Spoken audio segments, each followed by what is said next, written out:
नमस्कार. आजचा विषय आहे मॅथमॅटिक्सचे फायदे कोणते होतील आपण जर 11वी मध्ये मॅथमॅटिक्स घेतलं तर. अर्थातच मॅथमॅटिक्स आवडतोय की नावडतोय याचाही विचार न करता मॅथमॅटिक्स घेतल्यानंतर आपल्याला काय काय फायदे होतील आणि नाही घेतलं तर काय तोटे होतील हे आपण पाहणार आहोत. आणि हे कुणासाठी आहे? ज्यांनी आता 10वीची परीक्षा दिलेली आहे किंवा काही विद्यार्थी नंतरच्या वर्गातले सुद्धा, त्यांना सुद्धा उपयोग होणार आहे. पालकांनी जरूर हा व्हिडिओ ऐका, कारण निर्णय प्रक्रियेमध्ये अर्धवट माहितीवरती निर्णय होता कामा नये. आणि 10वी नंतर 11वी सायन्समध्ये जाताना हा मॅथमॅटिक्सच्या मुद्द्याचं काय करायचं, हा घ्यायचा का नाही, याबद्दल आपण सगळं समजावून घेऊयात. ती सगळी चर्चा आजच्या या व्हिडिओमध्ये असणार आहे. हा व्हिडिओ पाहिल्यानंतर तुमचा वैयक्तिक तुमच्याबद्दलचा निर्णय निश्चितपणे होऊ शकतो की आपण कोणत्या पद्धतीचा ग्रुप घ्यायचा आणि मॅथमॅटिक्सचा त्याच्यात अंतर्भाव कसा करायचा आहे. तर 11वी सायन्सला प्रवेश घेत असताना जेव्हा आपण विचार करतो की मला इंजिनियर व्हायचंय आणि इंजिनियर किंवा टेक्नॉलॉजी क्षेत्रात काम करायचंय, भले ते मग जेईच्या माध्यमातून असू देत किंवा सीईटीच्या माध्यमातून असू देत, या केसमध्ये अर्थातच मॅथमॅटिक्स हा त्यातला महत्त्वाचा विषय असणार आहे. तो त्याचा एक आधारस्तंभ असतो पीसीएमचा. इंजिनिअरिंगमध्ये अभ्यास करताना पहिल्या 1.5 वर्षामध्ये मॅथमॅटिक्स तर लागतंच, परंतु सगळ्यात महत्त्वाची गोष्ट म्हणजे मॅथमॅटिक्सचा अधूनमधून अंतर्भाव असतो. तरी देखील मॅथमॅटिक्स मला जमत नाही म्हणून मी इंजिनिअरिंग करणार नाही असं जी मुलं म्हणतात, त्यांना मला सांगायचंय की आयुष्यभर तो मॅथमॅटिक्स तुमच्या पाठीवरती स्वार होत नाही. विक्रम वेताळाच्या गोष्टीमध्ये जसा वेताळ हा त्या विक्रमाच्या खांद्यावर बसतो, मानगुटीवर बसतो, तसा मॅथमॅटिक्स इतका इंजिनिअरिंगमध्ये नसतो जितका वाटतो. एवढं नक्की आहे की मॅथमॅटिक्सवर इंजिनिअरिंग आधारित आहे, परंतु याचा अर्थ काही प्रत्येक क्षणाला मॅथमॅटिक्स लागतं असं नाही. काही विषयांमध्ये तो न्यूमेरिकलच्या स्वरूपात असतो, काही ठिकाणी तो डेरिव्हेटिव्ह इंटिग्रेशनच्या स्वरूपात थोडासा असतो आणि मॅथ्स 1, 2, 3 या स्वरूपात तो मॅथमॅटिक्स म्हणून पहिल्या सुरुवातीच्या काळात इंजिनिअरिंगमध्ये असतो. पण 90% केसमध्ये ही पण शक्यता आहे की नोकरी करताना प्रत्यक्ष पुढच्या 30-35 वर्षांच्या कारकिर्दीमध्ये मॅथमॅटिक्स फार कच्चं होतं आणि म्हणून इंजिनिअरिंग जमलं नाही असं बिलकुल होत नाही. त्यामुळे इंजिनिअरिंग आवडत नाही म्हणून मॅथमॅटिक्स आवडत नाही म्हणून इंजिनिअरिंग नको, हा मुद्दा जरासा चुकीचा आहे. काही असो, आता मार्केटमध्ये समजा अमुक एक क्षेत्र जोरात चालू आहे, software, IT, artificial intelligence, robotics, ज्या ज्या इंजिनिअरिंगच्या शाखा आहेत त्या जोरात चालू आहेत असं वाटतंय, म्हणून मग तुम्ही 11वीला सायन्स घेत असताल आणि PCM घेत असाल तर मग त्यात मॅथ्स आला. तर आता मी हा मुद्दा सांगितला की तुम्हाला वाटतं की मॅथ्स अवघड आहे. हा सुद्धा मुद्दा एकदा चर्चेत आला पाहिजे की तुम्हाला मॅथमॅटिक्स अवघड वाटतोय, त्याची कारणं पण असतील. कदाचित जास्त प्रॅक्टिस केली नसेल, अनेकदा तुम्ही गणित सोडवत नसताल, तुम्हाला ज्यांनी मॅथमॅटिक्स शिकवलंय ते कदाचित फार प्रेमाने विषय शिकवत नसतील, बरीच कारणं असतील. तुमचं लहानपणापासूनच मॅथमॅटिक्सवरती राग असेल, हा सगळा कव्हर करता येतो. 10वी पर्यंत मॅथमॅटिक्स कच्चा वाटणारा एखादा विद्यार्थी 11वी-12वी मध्ये मॅथमॅटिक्समध्ये प्रोग्रेस करताना दिसतो, कारण ते एक पद्धतीचं आकडेमोड तंत्र आहे. त्याच्यामध्ये फॉर्म्युले लक्षात ठेवायचे आहेत आणि ते वारंवार जर केलं तर मॅथ्स सारखा सोपा विषय नाही. मला देखील मॅथ्स आवडत नाही, असं असताना सुद्धा मी इंजिनियर झालो. मला हे सांगायचं की मॅथमॅटिक्स अवघड वाटतोय म्हणून अख्खी करिअरची दिशा बदलायची का, तर इतकी गरज नाही. तर पहिला मुद्दा आला, इंजिनिअरिंगमध्ये जायचं असेल तर PCM आणि त्याच्यामध्ये मॅथमॅटिक्स आहे. तर मॅथमॅटिक्स कोणत्या क्षेत्रांमध्ये उपयोगाचं आहे, तर निश्चितपणे इंजिनिअरिंगच्या, टेक्नॉलॉजीच्या, त्याच्यावर आधारित असलेल्या विषयांमध्ये गरजेचं आहे. जर एखादा विद्यार्थी असं म्हणाला की मला डॉक्टर व्हायचंय आणि मग डॉक्टर व्हायचं म्हणल्यावर साहजिकच PCB हा ग्रुप आला, फिजिक्स, केमिस्ट्री, बायोलॉजी. या केसमध्ये मी काही केसेस अशा पाहतोय की नीटची परीक्षा आणि त्याच्यामध्ये असलेल्या मार्कांचं जी काही एक प्रकारची मोठी स्पर्धा आहे, जागा कमी, विद्यार्थी जास्त बसतायत आणि यामध्ये नुसता बायोलॉजी आवडून चालत नाही, तर फिजिक्स पण आपल्याला उत्तम असणं अपेक्षित असतं. फिजिक्सचा निम्म्याहून अधिक बेस हा मॅथमॅटिक्सचा आहे. त्यामुळं जर आपण फक्त PCB घेतो असं म्हटलं तर फायदा एक आहे, तो फायदा असा आहे की तुम्हाला कॉन्सन्ट्रेशन करता येतं, फोकस करता येतो नीटच्या परीक्षेवर. पण एक सबुरीचा सल्ला म्हणून असा द्यायला हरकत नाही तो म्हणजे मॅथमॅटिक्सला फक्त सोबत ठेवा.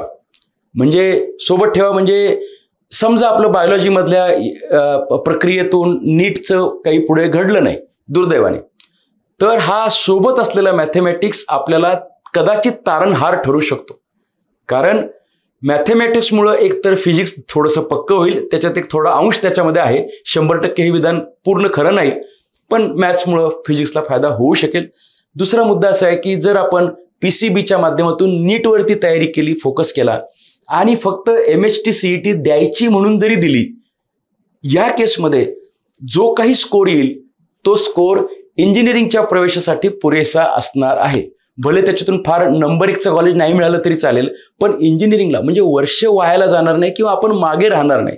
कारण अदरवाईज मग आपण बायोलॉजी करिअर्स जे पाहिले त्याच्यामध्ये जर तुम्हाला इंटरेस्ट नसेल, म्हणजे मेडिकलला जायचंय, डॉक्टर व्हायचंय, पण मायक्रोबायोलॉजी नको, बायोटेक्नॉलॉजी नको, बॉटनी नको, झुलॉजी नको, पॅरामेडिकल नको, फिजिओथेरपी नको, BVSC नको, असं जर तुमचं म्हणणं असेल तर मग जरासा ताकदवान करिअरचा मार्ग इंजिनिअरिंग मानायला काय हरकत आहे. सगळेजण मानतात, तो मानायला हरकत नाही. म्हणून मग PCB सोबत मॅथमॅटिक्स ठेवला तर जरा उपयोग होऊ शकेल. निर्णय तुमचा तुम्ही घ्या. ही प्रत्येक निर्णय प्रक्रिया ही प्रत्येक केसमध्ये वेगळी आहे. त्या विद्यार्थ्याची गट फिलिंग काय आहे, पालकांचं काय म्हणणं आहे, आतापर्यंतची काय परिस्थिती होती, म्हणजे मॅथ्स करत नव्हतं म्हणून अवघड होतं, मॅथ्स करून सुद्धा अवघड होतं, या दोन्ही केसमध्ये उत्तर वेगळी येतील. मी सांगतो म्हणून तुम्ही मॅथमॅटिक्स ठेवू नका, पण मला सल्ला द्यायचा होता की प्रत्येकाला डॉक्टर होण्यासाठीचा प्रवेश मिळत नाही. कदाचित असा मॅथमॅटिक्सचा निर्णय ठेवण्याचा निर्णय आपल्याला इंजिनिअरिंगला जाण्यासाठी उपयोगाला येऊ शकतो, फार्मसीला जाण्यासाठी आपल्याला त्याचा लाभ होऊ शकतो. काही विद्यार्थी म्हणतील की फक्त PCB करून मला नीट करायचंय, पण नंतर असं वाटेल की त्यांना आयसर ॲप्टिट्यूड टेस्ट ही परीक्षा द्यायची आहे.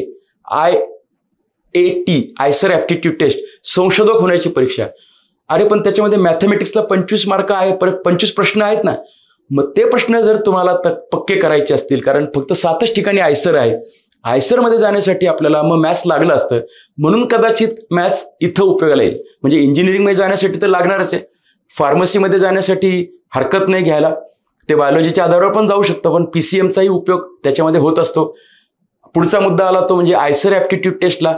त्याच्या अलीकडचा मुद्दा मी घेतला तो म्हणजे डॉक्टर होता नाही आलं तर झाला उपयोग, तर त्या मॅथ्सचा उपयोग होईल. अजून एक मुद्दा येतो तो म्हणजे NDAच्या परीक्षेला जर तुम्ही 12वीच्या स्तरावर बसत असताल तर NDAच्या परीक्षेचे 2 मुख्य पेपर आहेत, ते म्हणजे मॅथमॅटिक्स आणि GAT. आणि म्हणून मॅथ्स तिथे जर आपला कच्चा राहिला नाही, तो पक्का राहिला, तर मॅथमॅटिक्सचा उपयोग NDAची परीक्षा प्लस तुमचं अन्य गोल यासाठी होऊ शकतो. सो इथेही मॅथमॅटिक्स निश्चितपणे उपयुक्त ठरणार आहे. मी पुन्हा एकदा गैरसमज दूर करतोय की मॅथमॅटिक्स घेतलं म्हणजे आयुष्यभर त्याच्याशी आपलं लग्न लागलं असा अर्थ होत नाही. हे फक्त तात्पुरतं 2 वर्षांचं, आणि इंजिनिअरिंग असेल तर कदाचित अजून 1-1.5 वर्षाचा खेळ आहे. त्यानंतर आयुष्यभर मॅथमॅटिक्सची गरज पडत नाही. ज्यांच्यासाठी ती हवी आहे म्हणजे कोण? ज्यांना संशोधन क्षेत्रात करिअर करायचंय त्यांना मॅथमॅटिक्स उपयुक्त ठरणार आहे. ज्यांना मॅथमॅटिक्स घेऊनच पुढचं करिअर म्हणजे BSc mathematics, MSc mathematics, PhD in mathematics करायचंय, ज्यांना स्टॅटिस्टिक्स विषय घ्यायचा आहे आणि त्याच्यातून पुढे जायचं आहे, त्यांच्यासाठी मॅथमॅटिक्स हा विषय अत्यंत गरजेचा आहे. ज्या विद्यार्थ्यांना भविष्यामध्ये CAT सारखी परीक्षा द्यायची आहे, अर्थात ते मॅथ्स वेगळं आहे, इथलं मॅथ्स वेगळं आहे, इथं डेरिव्हेटिव्ह इंटिग्रेशन प्रोबॅबिलिटी टाईप आहे, पण तरीसुद्धा मॅथमॅटिक्स जर पक्क असेल तर अन्य देखील फायदे होतात. उदाहरणार्थ मॅथमॅटिक्स पक्क असेल तर त्याच्यामध्ये काय काय लागतं, तिथं मेमरी लागते, फॉर्म्युला लक्षात ठेवावा लागतो, मेंदूचा तो भाग आपला पक्का होत जातो की ज्याच्यामध्ये मेमरी असते. सो मेमरीचा मॅथमॅटिक्ससाठी उपयोग आहे. मॅथमॅटिक्ससाठी दुसरा एक उपयोग आहे तो म्हणजे त्याचा उपयोग आहे तो म्हणजे सोल्युशन काढण्यासाठीची पॉझिटिव्हिटी, सकारात्मकता. उद्या तुम्ही डॉक्टर जरी झालात तरी सकारात्मकता जी आहे ती थिअरॉटिकल विषयांमध्ये तर ते आहे ते लिहायचं आहे आपल्याला, पण मॅथ्समध्ये एखादी गोष्ट मी प्रश्नाचं उत्तर कन्व्हर्जन सोल्युशनमध्ये देऊ शकतो, हा एक पॉझिटिव्ह कॉन्फिडन्स आपल्याला त्यात मिळतो.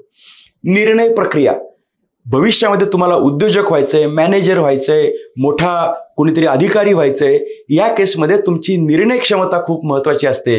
गणित करताना तुमची निर्णय क्षमता जास्त उपयोगाला येते, त्याचा वापर केला जातो.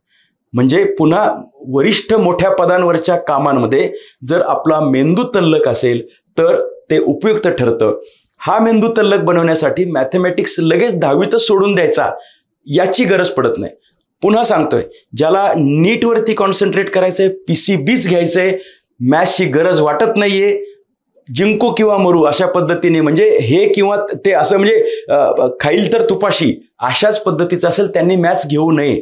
मॅथमॅटिक्समुळं विनाकारण डोक्यावरती टेन्शन येईल असं वाटत असेल आणि ते खरोखरचा ऑथेंटिक मुद्दा असेल तरी घेऊ नका. पण मॅथ्सचे मी फायदे सांगतोय. मॅथमॅटिक्समध्ये डिसिजन मेकिंग आहे, फास्ट पद्धतीने कार्यक्रम करता येणार आहे, त्याच्यानंतर आव्हानात्मक गोष्टी तुम्हाला सांभाळता येणार आहे, गणित तुम्हाला आयुष्याच्या बऱ्याच प्रश्नांची उत्तर देण्यासाठी उपयोगाला येतो. कॉम्प्युटर सायन्समध्ये किंवा कम्प्युटर क्षेत्रामधल्या करिअरमध्ये भले ते इंजिनिअरिंग नसलं तरी चालेल, अन्य मार्गाने समजा BCA BCS ह्या माध्यमातून तुम्ही MCAच्या माध्यमातून जाणार असताल, तिथे सुद्धा मॅथमॅटिक्स लागणार आहे. भविष्यामध्ये तुम्ही UPSC सारख्या परीक्षांना बसणार असताल तर त्याच्यामध्ये CSAT सारखा पेपर जो आहे तिथे तुमचं मॅथ्स होतं म्हणून कॉन्फिडन्स लेवल वाढली, किमान एवढा तरी फायदा CSAT परीक्षेला होऊ शकतो. भविष्यामध्ये CDSची परीक्षा आली, CATची परीक्षा, MBAची CETची परीक्षा, अन्य कुठल्याही परदेशात जाण्याच्या काही परीक्षा, याच्यामध्ये सुद्धा मॅथमॅटिक्स आपल्याला उपयुक्त ठरू शकतो. मॅथ्स होतं म्हणून फायदा झाला अशांची संख्या जास्त आहे. मॅथ्स आवडत नाही यांची संख्या जास्त आहे मला माहिती आहे. म्हणून मी सुरुवातीला सांगितलंय, आवडो अथवा न आवडो, मॅथमॅटिक्स जर सोबत ठेवला, प्रामाणिकपणे त्याला तासभराचा वेळ दिला, फार त्याचे लाड करू नका समजा आवडत नसेल तर, पण हा मॅथ्स सोबत ठेवणं परवडू शकतं इन केस जर आपल्याला आपलं करिअरचं ध्येय अनिश्चित असेल. त्या केसमध्ये ज्याला संशोधक व्हायचंय, रिसर्चमध्ये जायचंय, इनोव्हेशन करायचंय, त्याला तर मॅथमॅटिक्स हा अत्यंत गरजेचा विषय आहे. उदाहरणार्थ अमुक एक सोल्युशन तुम्हाला काढायचंय आणि त्यासाठीचं बेस वर्क करायचंय तर त्याला मॅथ्स हे लागणार आहे. प्रत्येक संशोधकाला मॅथ्स लागेल असं नाही, पण इस्रो, DRDO, NCL, रेल्वेज या सगळ्यांच्या तिथल्या रिसर्च लॅबोरेटरीजमध्ये आपल्याला काम करायचं असेल तर आपण मॅथमॅटिक्समध्ये कच्चे असून चालणार नाही. म्हणून मग 11वीचा जो निर्णय आहे की मॅथमॅटिक्स घ्यायचं का नाही, वन लाईनमध्ये सांगायचं झालं तर इंजिनियर व्हायचं असेल तर मॅथ्स घ्यावाच लागेल, मेडिकलला जायचं असेल तर PCB घेणार आहात, मॅथ्स ठेवलं तर अधिक चांगलं, जर फोकस अडचणीचा असेल तर नका ठेवू. पण मी फायदे पण सांगतोय, फिजिक्स पक्का होईल, अल्टरनेटिव्ह प्लॅन, बफर प्लॅन हा तयार राहील, फार्मसीला जाण्यासाठी सुद्धा त्याचा उपयोग होऊ शकेल, BTech ॲग्रिकल्चरला सुद्धा मॅथमॅटिक्सचा उपयोग होणार आहे, काही मास्टर्सच्या एंट्रन्स परीक्षांना त्याचा उपयोग होणार आहे आणि काही UPSC सारख्या ज्या प्रवेश स्पर्धा परीक्षा आहेत त्या स्पर्धा परीक्षांमध्ये सुद्धा उपयोग होणार आहे. हे सगळं सांगत असताना मला किस्सा सांगायला आवडेल की अनिल कुंबळे इंजिनियर झाल्यानंतर जेव्हा म्हणाला की मी स्पिनर झालो, बॉलर झालो क्रिकेटमध्ये, तेव्हा मला जास्त उपयोग कशाचा झाला तर त्याच्यामध्ये टॉर्कचा फॉर्म्युला हा मला चेंडू वळवताना उपयोगाला आला. कारण टॉर्क म्हणजे एखादी गोष्ट वळणे आणि यासाठी मग थिटा किती असला पाहिजे, फोर्स किती असला पाहिजे, एक्स किती पाहिजे, वाय किती पाहिजे. तो म्हणला की त्या काळामध्ये संपूर्ण जगामध्ये जे स्पिनर्स होते, जे आंतरराष्ट्रीय स्तरावर खेळत होते, त्याच्यात इंजिनियर कोणीच नव्हता, मी एकटाच इंजिनियर होतो आणि म्हणून मला त्या मॅथमॅटिक्सचा उपयोग इंजिनिअरिंगमध्ये किती झाला माहीत नाही, पण मला बॉल वळवायला उपयोग झाला, असा हा अनिल कुंबळे सांगत होता की जो आंतरराष्ट्रीय स्तरावरचा भारताचा एक मोठा स्पिनर होऊन गेला. म्हणजे हे व्हायला जाणार नाहीये, हे आपल्याला बौद्धिक विकासासाठी उपयोगाचं आहे आणि मगाच सांगितल्याप्रमाणे अन्य कामांमध्ये सुद्धा, निर्णय प्रक्रियेपासून ते वरिष्ठ पदांवरच्या जबाबदाऱ्यांमध्ये मॅथ्स हा पूरक म्हणून बॅक ऑफ द ब्रेन उपयोगाला येऊ शकतो. निर्णय तुमचा आहे, अगदीच नको असेल तर नक्कीच टाळा, परंतु हे ऐकल्यानंतर जर असं वाटत असेल की ठेवायला हरकत नाही, बोलण्यामध्ये सरांच्या काहीतरी गोष्टी महत्त्वाच्या वाटल्या तर तसा निर्णय घ्या. हे सगळं ऐकल्यानंतर मला असं वाटतं की दुसरीकडे कुठे चर्चा करत बसायची गरज नाही, पुन्हा हा विषय घेऊन रटाळपणे बोलण्याची गरज नाही. PCM आणि PCB हा 11वी सायन्सचा निर्णय तुम्ही या मुद्द्यांवरतून ठरवू शकता. All the best. थँक्यू.